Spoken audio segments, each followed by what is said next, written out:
और जब देश के प्रधानमंत्री नरेंद्र मोदी जी ने आत्मनिर्भर भारत की बात की तो बहुत सारे लोग, हमारे अपोजिशन के लोग भी बहुत हंसी मजाक की बात कर रहे थे। किस तरीके से आत्मनिर्भर भारत बनेगा, बगैर पैसे के किस तरीके से व्यापार होगा। कई लोग जुमले सुनाते थे कि चाय के साथ पकोड़े की दुकान खोल लें तो आत्मनिर्भर भारत होता है, लेकिन उन लोगों के मुंह को बंद करने का काम किया तो AWPL जैसी कंपनी।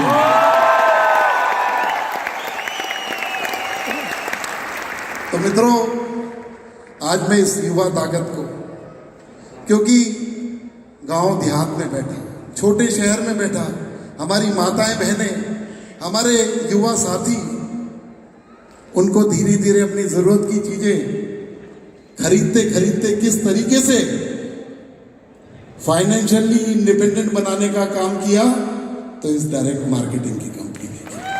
मेरी यहाँ पर इतनी संख्या में बहनें बैठी हैं, ये मेरे युवा साथी हैं। तो मैं रास्ते में बात करता हुआ आ रहा था कि क्या आप लोग किस तरीके से बिजनेस करते हैं, किस तरीके से इस डायरेक्ट सेलिंग का काम करते हैं।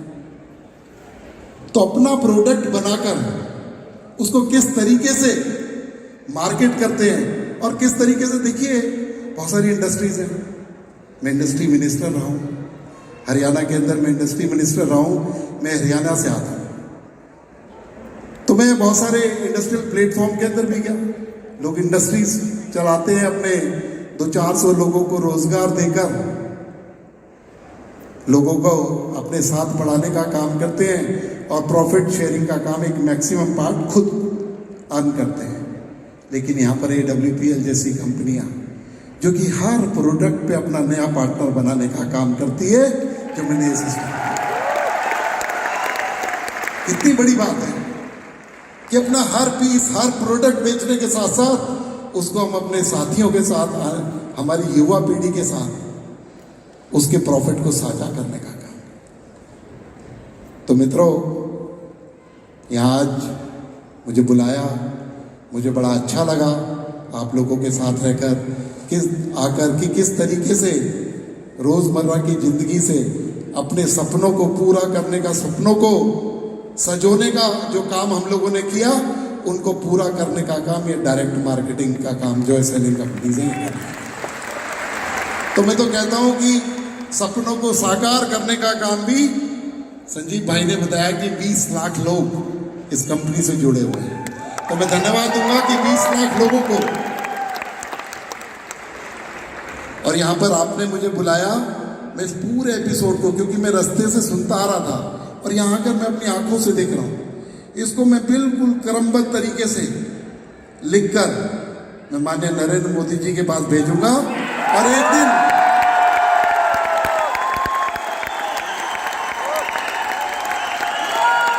और मैं आपको विश्वास दिलाता हूं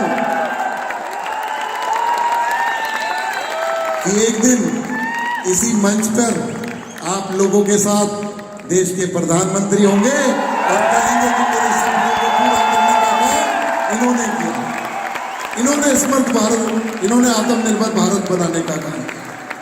तो एक बहुत बड़ा काम, बहुत बड़ी अचीवमेंट। क्योंकि हम सोचते हैं, बहुत सारे लोग सोचते हैं किस तरीके साबुन तेल बेचेंगे, पड़ोसी क्या कहेगा, दोस्त क्या कहेगा, रिश्तेदार क्या कहेगा। कोई काम मित्रों छोटा नहीं होता।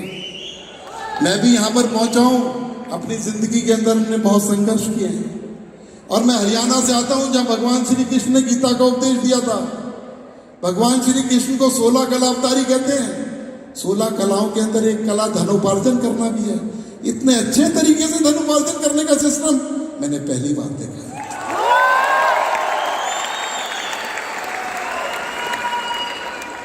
तो मैं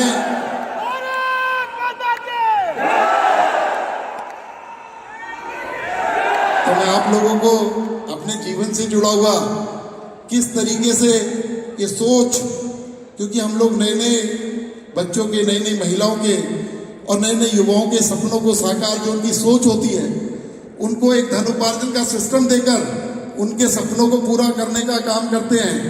मैं आज से 25 साल पुरानी एक घटना बताता हूँ जो मेरे साथ घटी थी। मैं फरीदाबाद से रहने वाला हूँ। ओल्ड फरीदाबाद शहर में मेरी एक केमिस्ट की दुकान होती थी। मेरा एक दोस्त, उसकी बराबर में लेडी सूट की दुकान थी, तो उसके मामा न्यूयॉर्क के अंदर रहते थे, वो रईस थे। हर साल 1 महीने की छुट्टी पर फरीदाबाद में आते थे, उन्होंने घर बना रखा था। वो अपने कजन्स को देख के, मामा मामियों की बातों को सुन के बहुत ज़्यादा उत्साहित रहता था। वो सोचता था जैसे कि एक आम युवा सोचता है कि अमेरिका के अंदर तो डॉलर्स के पेड़ लग रहे हैं, मैं जाऊंगा, चद्दर बिछाऊंगा, डंडी मारूंगा, भरेंगे, गठरी बांधी और ले आऊंगा, इस तरीके से होता है। तो उसने मेरे को कहा, विपुल भाई किसी तरीके से जो 97 की बात बता रहा, अमेरिका का वीजा लगना बहुत बड़ी बात थी एक आम नागरिक का, कि वीजा कैसे लगेगा। वो बार बार आता, कहता है यार एक बार मैं अमेरिका जाना चाहता हूँ, मामा मामी को कई बार बोला, ये मेरी हेल्प नहीं करते। चलो जैसे तैसे जुगाड़ करके मैंने अपना और उसका वीजा अमेरिका का लगा दिया। उसने कहा मैं तो वहीं व्यापार करूंगा, वहीं शिफ्ट होऊंगा। उसकी लेडी सूट की दुकान थी, इसलिए उसने 45-50 सूट भरे कि इनको मैं वहां पर बेच दूंगा, मेरा खर्चा निकल जाएगा।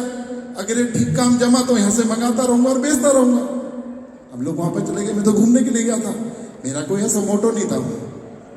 तो मैंने कहा मामा मामी को इतना तो कर दे। कहता नहीं, सरप्राइज देंगे, वहां जाकर उनके डोर बेल बजाएंगे। मैं कहा चलो तेरी मर्जी, तेरे मामा मामी जैसे मर्जी थे। तो हम लोग वहां चले गए।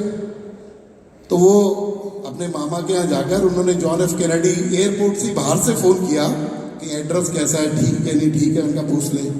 तो उनको तो खलबली मच गया, अरे तुम यहाँ कैसे आ गए, कैसे पहुंच गया, किस तरीके की बातें, और नेगेटिविटी वहां से स्टार्ट। हम लोग घर पे पहुंचे, 2-3 दिन उन्होंने डराया, यहाँ पे बड़ी दिक्कत होती है, ऐसे होता है वैसे होता है। मैं सुनता रहा कि तेरा मैटर है, तेरे मामा मामी है, तू सुन भाई, तुझे डॉलर कमाने, मुझे तो कमाने नहीं है, मैं तो ठीक ठाक से बैठा हूँ।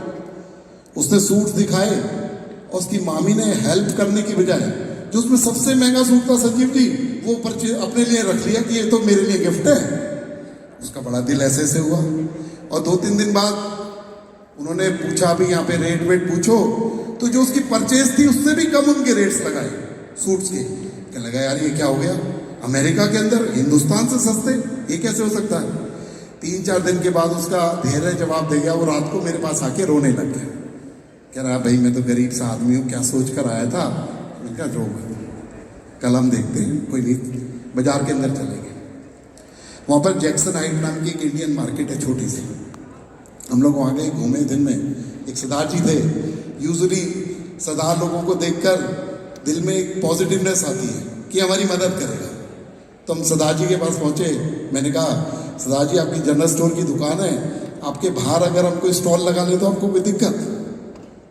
तो वीर जी इतने तो फ्री कुछ नहीं मिलता। मैं कहा असा तो पैसे देवांगे, फ्री सानू चाहिए ही नहीं, जो प्रॉफिट होगा असा शेयर करांगे। कहते यार प्रॉफिट की मैंने नहीं पता, मैं तो $20 डेली दे दी। कहा $20 तुम्हें डेली के देंगे। और एक आपने देखा होगा बाजार में सूट बेचने के लिए वो रिंग मिलता है ना, लोहे का रिंग होता है, स्टैंड होता है। एक दुकान पे गए, हमने $10 का वो खरीदा, मैंने वहां लगाया और सारे सूट उस पर टांग दिए। 3 दिन के अंदर जितने की परचेज थी उससे दुगने के सूट बिके, 3-4 सूट बच भी गए। मैंने कहा अपनी मामी को और गिफ्ट दे देना, ये पकड़ डबल पैसे। और मित्रों उसके बाद वो जो स्टैंड था, रिंग था, वो भी हमने $6 का वापस बेच दिया। 10 का खरीदा था, ये पुराना करके 6 का वो भी बेचा है।